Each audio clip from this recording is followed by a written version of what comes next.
a CVSS score of 10.0 in your core firewall. And that's going to be disturbing news. Well, that's what we recently experienced when Palo Alto Networks' vulnerability in GlobalProtect surfaced. And this Threat Talk is all about that. Thank you for joining. My name is Jan Koning, and from the Security Operations Center here at ON2IT, I welcome you to Threat Talks, a deep dive, and this time it's about the vulnerability in GlobalProtect. Let's get on to it. Welcome to Threat Talks. Let's delve deep into the dynamic world of cybersecurity. Let me introduce my two guests of today. First of all, Luca Cipriano, threat intel specialist, and he worked many extra hours in recent days because of this vulnerability, so he knows everything about how this works and what we needed to do to prevent it. And same is actually true for Rob Maas. All hands on deck in our Security Operations Center. Rob Maas is field CTO of ON2IT, and he advises on how to prevent these things, especially in future.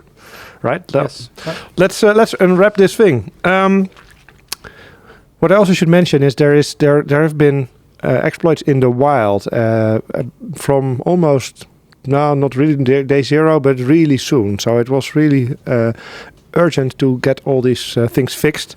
But let's start at the beginning. There's also an infographic about this available at threat-talks.com. If you want, pause the video now and get it, so you can follow along with it.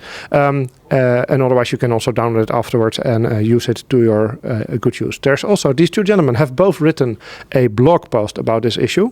Luca, one that explains how it works and how you should mitigate the threat, a more technical one. And Rob, an overview of what does it teach us? Should we maybe think of a VPN on firewalls in a different way? Is it a good idea or not? Is it to VPN or not to VPN on your core firewall? And we're certainly going to touch on that as well. Yeah. Maybe our insights might slightly changed. Luca, let's start at the beginning. What happened? Yes, so what happened? So on the 12th of April, Palo Alto published a security bulletin regarding this vulnerability that have been exploited in the wild. Company Volexity, they published a good research and their investigation that they did on some of their affected, I guess their customers, I'm not sure, but affected companies. And they found indication of this vulnerability being exploited dating back of March 26th. So what I would like to say is that this vulnerability, it is a really easy vulnerability to exploit. Like everybody can do it in a really easy way. Like all the script kiddies, as soon as the POC was released, they could just attempt it. But it is really sophisticated and complex to come up with the idea of doing it, because you really need to understand how things work in Palo Alto. It's not so straightforward to come up with the idea, but once the idea is public, then everybody can just try and replicate the issue. We did see a lot of activity of that. after published. Yeah, and they found this out because they found weird traffic coming from the management interface of the firewall, right? Yes, they found something that was deviating from normal, and then they started the forensic investigation. They went deep in, and we will talk later about how we as you will see on the infographic that we create, we talk about three scenarios, which one of those is from Volexity, so that's what they found, and the other two is also what we observed on the firewalls during our investigation. So we will talk about it. Tell us more in depth. Yes, well. So first of all, Palo Alto released this vulnerability, this security bulletin, when it says talked about this vulnerability, and at the beginning they came with a workaround of a solution, and one of this workaround was to disable telemetry, and also they released a new threat signature in the content update to prevent this kind of exploit.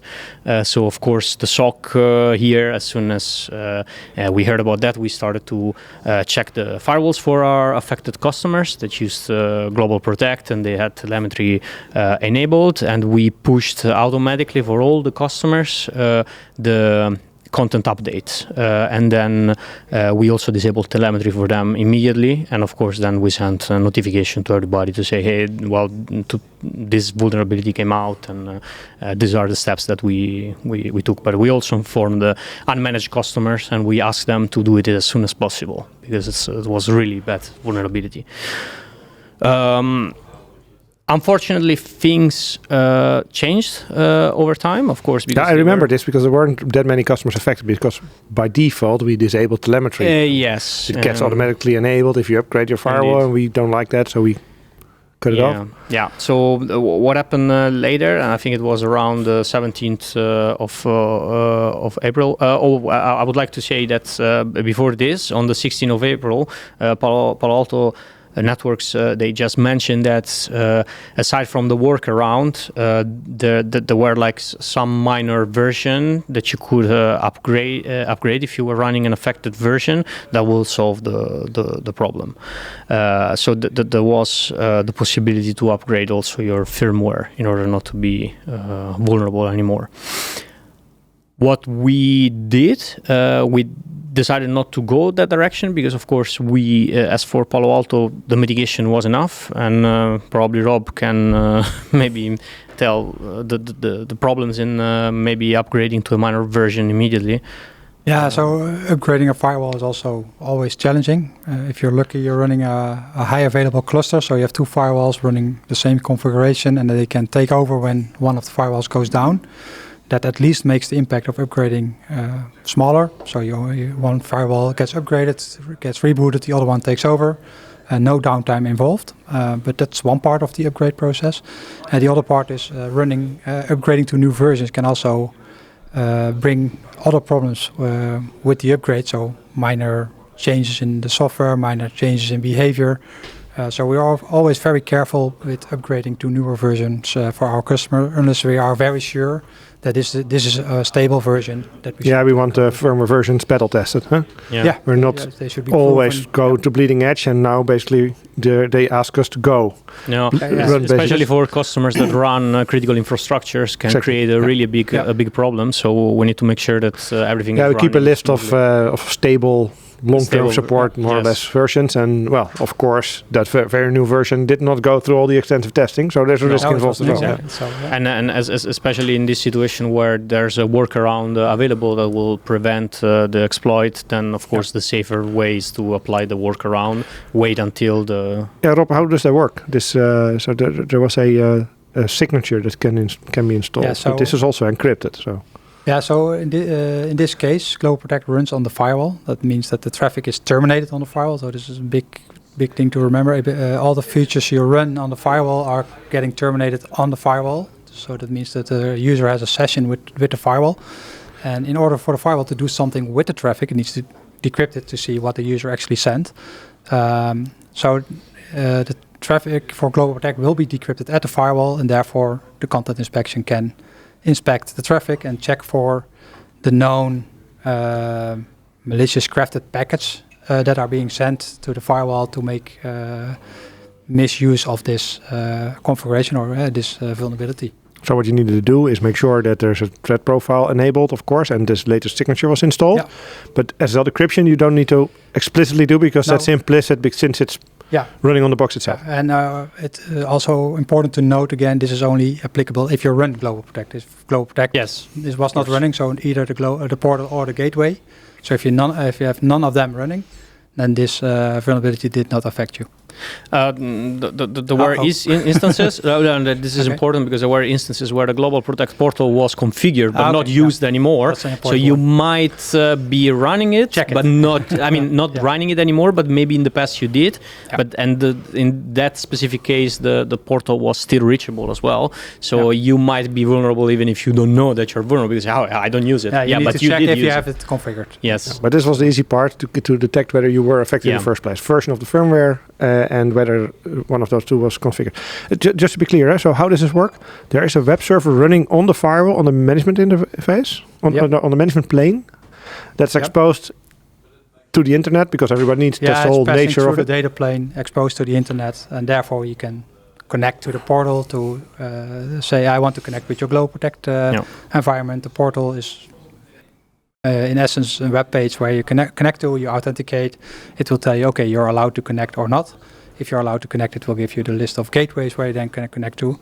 But in essence, both features, so the portal and the gateway, are running on the firewall, have their own services. Like your portal is a web server. Quite often configured that if you go to the URL of the portal, that you even get a web page which is offering you the clients. But that's all running on the firewall, and therefore the firewall is vulnerable. Yeah. All right. So there's more. Unfortunately, on the 17th of April, things changed. Palo Alto released an update to the security bulletin.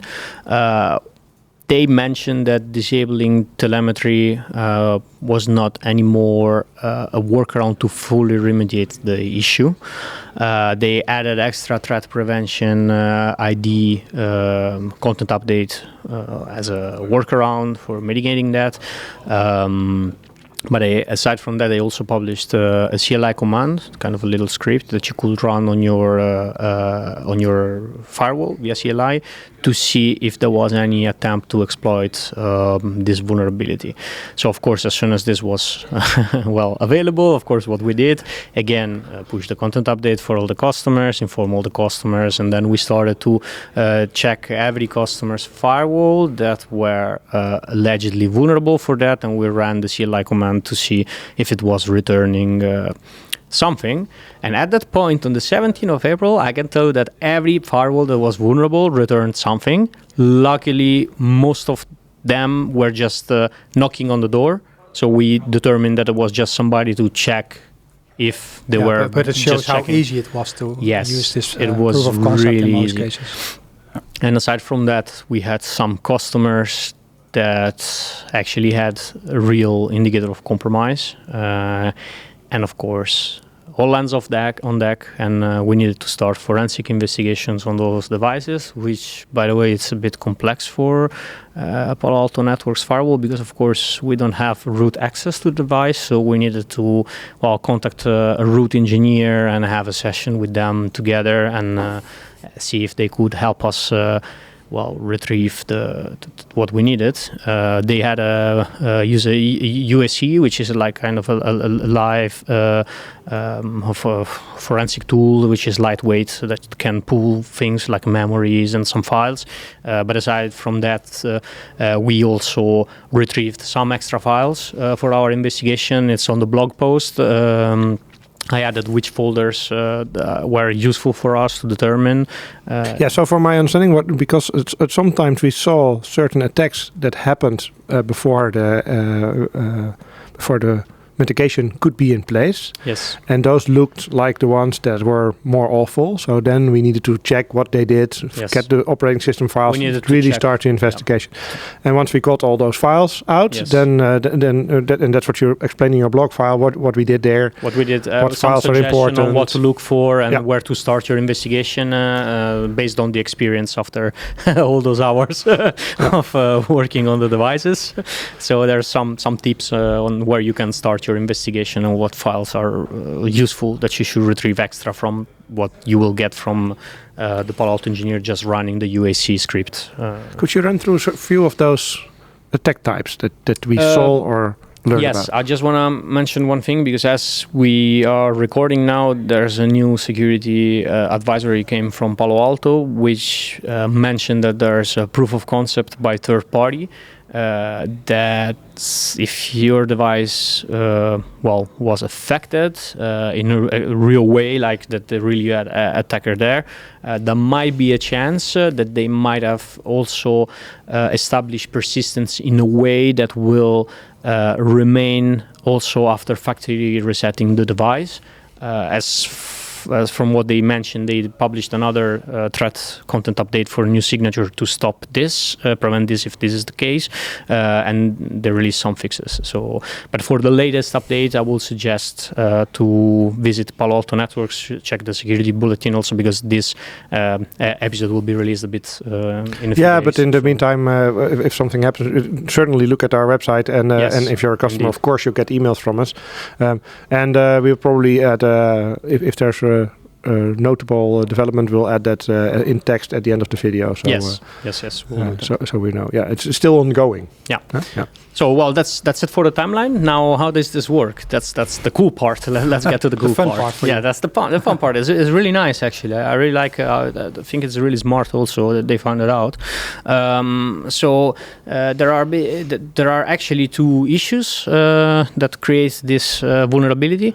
So the first one is that GlobalProtect service does not validate sufficiently the format of the session ID before it's stored. So when you send a request to the GlobalProtect portal, you have a session ID cookies that is used for unauthenticated sessions that gets stored in a folder that is the /tmp/ssl VPN. And what they do, they store this session with a file name that starts with session _ and the session ID cookie fully there. So they found out, the attackers, that aside from the arbitrary creation of these files, you could use a directory traversal. So you do // and you could change the directory of where this file is saved in the firewall. So you could eventually... So the session ID contains // Yes, the session ID contains the directory traversal, and then you could add whatever you wanted there on the session ID, and it will be saved in a different folder, in the folder that you selected after the // and it will save a 0 kilobyte file with a file name as the session ID, so whatever you added after. So this was used together with a little... a function of Palo Alto for telemetry. When you have telemetry, you have jobs that they run as a cron job. So they just run, you have like a folder for the jobs that run every minute, one for every hour, one for the daily jobs. And you could eventually save this file in one of those folders. The problem is that telemetry scheduled job trust that those files are made by root, and unfortunately it passes the file name as the argument of the command as well. So if you would save, for example, a file that is called ls, that's just a simple command, when the telemetry scheduled job run, it will run ls. So you understand how worrisome this is. Also because it's the file is saved as root and is run as root, so you have the highest privileges. Of course, this is the reason why disabling telemetry didn't solve the issue, because disabling telemetry, it will prevent the scheduled job to run, but it won't prevent you from writing files on the firewall as root. So a part was still there. So let me get it straight. If as the attacker, what you do is you create the cookie, which is a header in your web request to the server. Correct. That contains the ... whatever, and then a command that is then executed. Yes. As a root. So the command is actually the content of the cookie, and that's then executed indeed. As a root on the machine. Yes. Which can do anything. It can be anything. Yes, exactly. And that's on the management plane of the firewall. It depends what you're running. We will get there, because we saw with our own eyes two kind of exploits that I will explain how they work, aside from the investigation that the company did. Maybe I can start with the first thing that we have seen. So on the website, when you download our infographic, this is going to be called 1A. Is one of the attacks that we have seen. So the attacker, as I explained, it sends this malicious packets, and what it's going to do is going to write on the telemetry for every minute or the hour in the telemetry folder. It actually wrote a file that was base64 encoded with a command to decode from base64, and then when you would decode from base64, you will see that it was running a command to copy the running configuration of the firewall and copy them in a folder that then it's accessible and it could retrieve it from outside. Because of course the running configuration is on the firewall as an XML file. Yes, it it's contains an XML everything. file. What's in? Rob is a trainer. He knows everything that's in this configuration file. What's the nastiest thing that you don't want get exposed, Rob? In a sense, everything that's in the configuration file. It tells the whole configuration. Everything is in there. Also, a lot of firewalls haven't changed their master password, so there are secrets in there that are hashed by the master key. You can change the master key, but quite often that's not being done.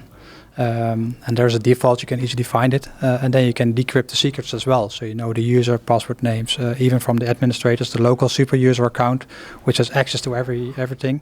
Yeah, so that's admin accounts to administer the firewall. Yeah. Of course, you also need access to the management interface. That's another thing that you also can need. See the configuration. Maybe there's a port net to the management plane. Maybe you see, okay, it's whitelisted by the source IP. Maybe you can do something there with spoofing. So other secrets? For VPNs connections, everywhere where you store pre-shared keys, certificates. The hashes for the VPN connection indeed. And what about accounts for in Active Directory? Because Palo Alto Firewall typically also connects to Active Directory for user enumeration. Configuration is there. So if you need to contact an Active Directory and you have a service account configured to read the Active Directory, then the password of that service account is also there. Yeah, so that's one of the remediations then. If this happens, at least reset it as a precaution. Reset all the passwords that the firewall connects to. Yeah. So this file has been copied, you said? Yes. So allegedly being copied. So luckily for what we have seen, so we by default we do not enable telemetry for our customer. So the fact that we do not enable telemetry prevented this to happen because the scheduled jobs for telemetry did not run. So we could see from the Nginx logs on the firewall that the attacker got a 404 when it tried to retrieve the running config. And also when we checked when we did forensic investigation, the file was not there anymore. So not anymore, but it was not there at all. So we couldn't find the file that it got. So we've seen with actual customers that this attack that you just mentioned was launched unsuccessful. Why? Yes. Because our best practice is to disable telemetry, and by default we just disable telemetry. And maybe a tip for whoever is listening to this podcast is that Palo Alto, at the moment, when you install a new version, they by default enable telemetry. So if you don't want to have telemetry enabled, you upgrade your firmware. Yeah, when you upgrade your firmware, you should manually disable telemetry every time you upgrade your firmware. Just something to keep in mind if you don't want to have telemetry on the firewall. So that's for the first exploit. Now we have the second exploit that we have witnessed. That's called 1B on our infographic. It is similar. In a way, because still they were sending this malicious HTTP requests. They were creating files in the telemetry folder, but this time instead of having encoded command to copy the running configuration, they were like just plain text commands that were used for enumeration on the device or any other different or several different commands. We have seen a lot of kind of commands, and the same ones. Telemetry schedule job run, then runs the command, and what the file will do will run the command, and then it will curl the C2 server of the attacker with the result of the command. So the attacker would have in his logs the result of the command. So for example, if the attacker had a randomly generated domain, it will be randomly generated domain / the result of the command. So you could see. But this would require that the management interface is able to make a connection somewhere. Yes, from their. Would we allow that? Normally, no. Yeah, because we're talking about the management interface of the firewall that is now the source of the second stage thing. Yeah. Yes. So normally you will have, or you should have, very specific policies of outgoing traffic, especially for management interface of a firewall, but also for your servers. But as we noted before, a lot of companies have outgoing access open because it's easy, it won't break anything. but it introduces these kinds of risks. So normally no, and you should have specific policies, and otherwise you can start with it today. The management interface shouldn't do a lot, right? It should get updates in. DNS, NTP, those kind of services, but normally you can run them inside your network, so it doesn't need to go outside. Updates for Palo Alto Networks, that's a typical one, but you can make that very specific, either by app ID and the URL categories. So you can make very strict policies of what the management interface should be allowed to do. Yeah, and since we typically configure networks so that the network interface is in a separate segment, it means that we could easily see the traffic to and from this management interface and whether it would attempt something different. Correct. Very clear indicator of this B attack to be there or not. Yes. Yep. But again, disabling telemetry would prevent part of it because the files were still written. So they were there, we've seen them, but they were not executed because there was no telemetry scheduled job running. So again, disabling telemetry would have prevented a part of this attack. But of course, you don't know what they will come up with because they can write everything anywhere. So maybe they find out something else that does not even need telemetry to be run, or you can manage to install a backdoor somehow. So, yeah. Which brings us to the third. Surprising. So the third is going to be called... Two? Yeah, I was a bit confused. Like the third is called 2, because it's 1A and 1B because they were similar.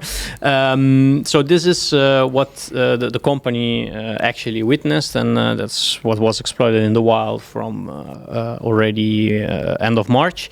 And the attacker, and I believe it's my thought, so please don't take it as it is, but I think that probably this is what the advanced attackers did, the one that they came up with the idea of this vulnerability, because it's quite complex already coming with the idea, but also the way they implemented it, it's quite sophisticated.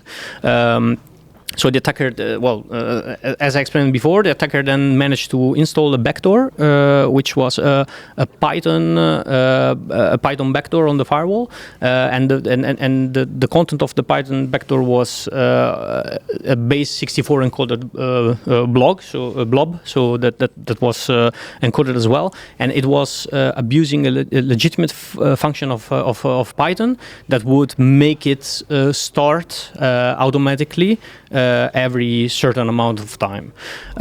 So what did this backdoor do? So aside from this, the attacker, forget about the backdoor for a second, the attacker would continue to send this kind of malicious session ID cookies to the GlobalProtect portal, and all these attempts, they are stored on a log file that is the SSL VPN NGX error. So they are stored as an error.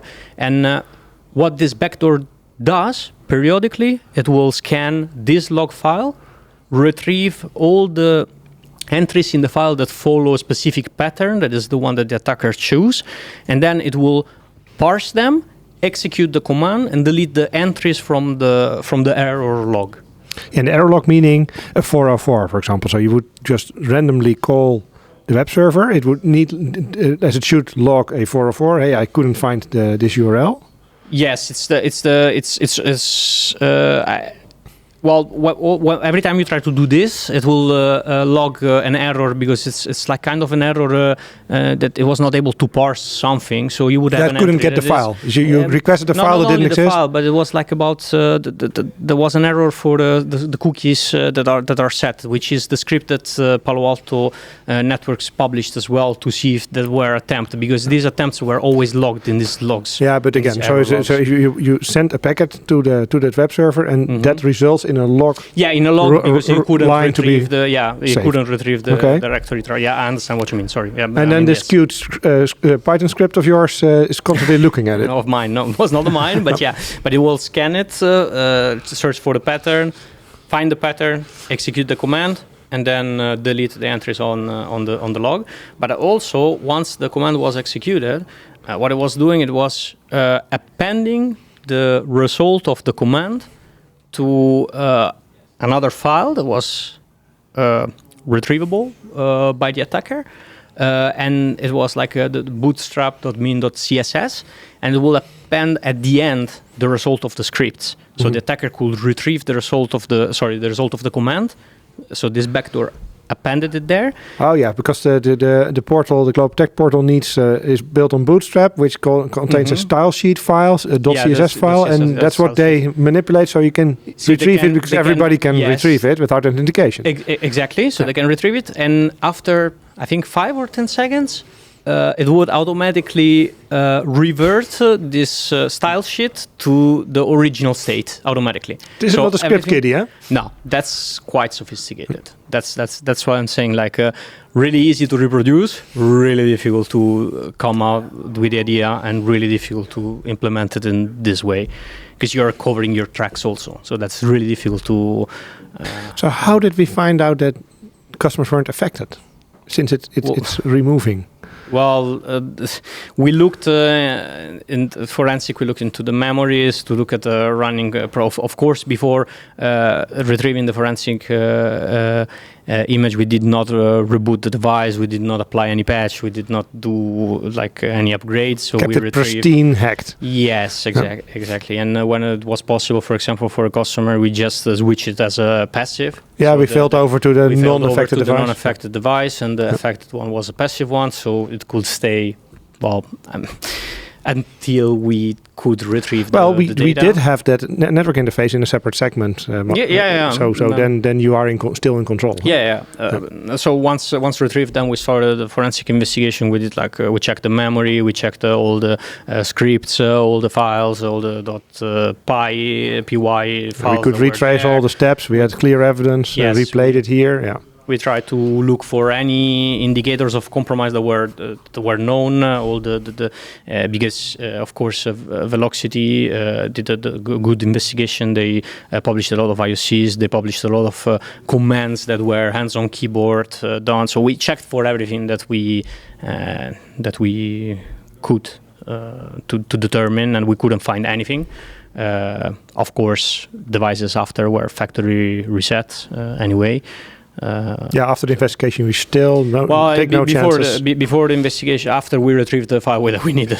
So after we got all the evidence? Yes, after we got all the evidence, then it was good to go to factory reset it, just as a precaution, because it takes time anyway to perform a forensic investigation. So it's always better to be safe than sorry. So will there be attack number 3? Next to 1A, B, and 2? No, that was it for now. I hope not. But probably the number 3 will be if there's this persistence. That's we keep a close eye on that. Yeah, of course, we are also going to constantly scan again for the indicators, just to be sure. And also, it's fun, but it's nice to sleep as well. I mean, Yeah, and this bug is of course fixed, and by now we declared those. Firmwares that are not vulnerable, those hotfixes stable. So we're actively rolling out or have already done that. We're already done almost everything. Yeah, Rob, what do you do against it? Any lessons from this? We talked about. So preventing this is really hard. Although there are some options that you can take. Let's first. We already did a lot. I mean, the disable features that you don't need, such as telemetry and making sure that the management interface is in the segment. I mean, those are good steps. Still, it's an edge device. We talked about them a lot recently, so they are publicly accessible. If you run services on them, that will stop at your edge device, so like a GlobalProtect VPN portal, but maybe also other services. Then that software running those services can be vulnerable. So that's what happened in this case. Yeah, because what you're saying is this is not just a firewall that's inspecting traffic that's passing by, like a router that's inspecting. It's also a server. Like a VM or so, or a container. Extra features that run on the firewall, not only inspecting traffic, but also allowing you to create a VPN tunnel. Could also be authentication portals or there are more features which make the device a strong next-gen device. So for GlobalProtect, it brings user ID. At least there are other ways, but GlobalProtect is a very good way to implement user ID. So it offers a lot of extra capabilities. That's a good thing. Also worth noting here is that those vendors, in this case Palo Alto Networks, they have the utmost priority. They make it their utmost priority to patch those vulnerabilities as quick as possible. Because it's their name, they live off those devices. They need to. In all fairness, they do. I mean, it's not the first time we got a vulnerability. Well, this severe in GlobalProtect, it happened before. I mean, we've had patch weekends and all. Yeah, it will always come back as long as. Same with Fortinet, same with Citrix Access Gateway, and all of them. Yeah, we discussed it also on other and SSL. It seems also, if you look at this year, we already have discussed a few of them. Yeah. That the attacker seems to focus more and more on those edge devices and running those servers because it's Pops the question: should we keep doing this? Yeah, why are we putting our main firewall, even especially if it's in the core or even in the edge? It has access to so much traffic. Why are we putting those servers on there? It sounds like a very simple question and with a simple answer, especially if you're really security focused, then you would say put them in a separate segment on their own device and use the firewall for firewalling, so inspecting traffic but not stopping traffic at the firewall, and have a separate device, in this case for your VPN connections. So you buy an extra device or a virtual machine, put it in a VLAN and put that function on there. Yeah, that from security perspective, that's the best. The sales department will love you. Yeah, extra licenses, extra devices. In this case, it might even be cheaper than. It comes running, with extra work, though. So extra monitoring. That's exactly where I want to go. So that's from a security standpoint, that's the easiest solution or the best solution. But it brings some complexity with it. So depending if you keep with the same vendor, you lose platform functionality. So user ID. Could be on the device that you use for your VPN or not. If it is on the device, then you still need to implement redistribution profiles so that user ID are being exchanged. It's all extra work, extra configuration, makes it more complex. You need to make a network where the VPNs are being terminated. And you need to manage. Complex is never good. Huh? Complex is never good. It also brings challenges because maybe you forget to upgrade that device you or need to you make a configuration mistake. Well. So from a security perspective, you should split it, but you should be aware that you introduce more complexity in your environment. Is it fair to say that the balance, since we have had these recent, not just with Palo Alto Networks, with the others as well, the balance in the advice you would give to a customer leans now a little bit more towards making it separate? Yeah, I think what we have learned from the VPN one, if you really rely on VPN, which a lot of companies now do, especially since COVID, of course. Post-COVID, post-COVID, then that's such an important capability for you to run your business because people are not being used anymore to come into your network. So they just set up the VPN and they are used to be able to work. So since that's such an important feature, you cannot easily disable it. And it's such a good door to knock on for an attacker. I mean, like it's the main entrance door. So and it needs to be reachable for outside to everybody. That's where it's designed for. So yes, exactly. What about SASE instead?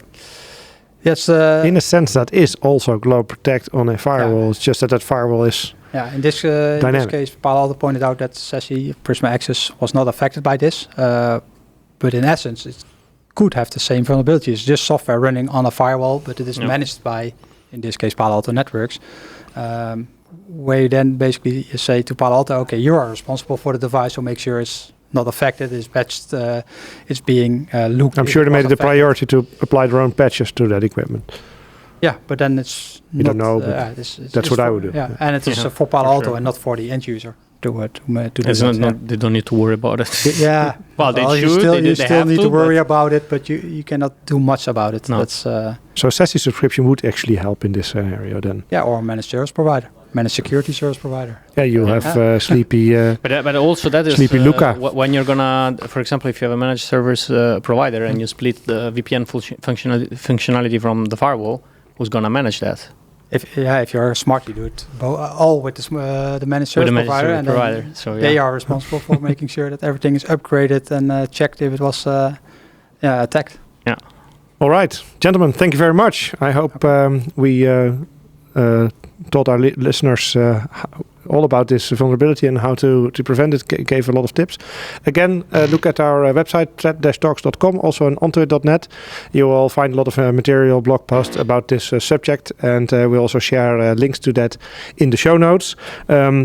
Thank you for listening. If you like this talk, please like it so we can spread the word further. And you can also hit the subscribe button, which makes sure that every Tuesday you can expect from us a new talk on a similar subject.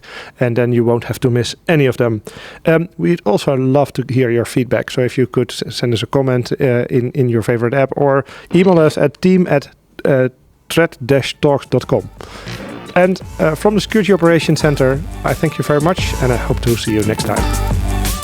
Thank you for listening to Threat Talks, a podcast by ON2IT Cybersecurity and AMS-IX. Did you like what you heard? Do you want to learn more? Follow Threat Talks to stay up to date on the topic of cybersecurity.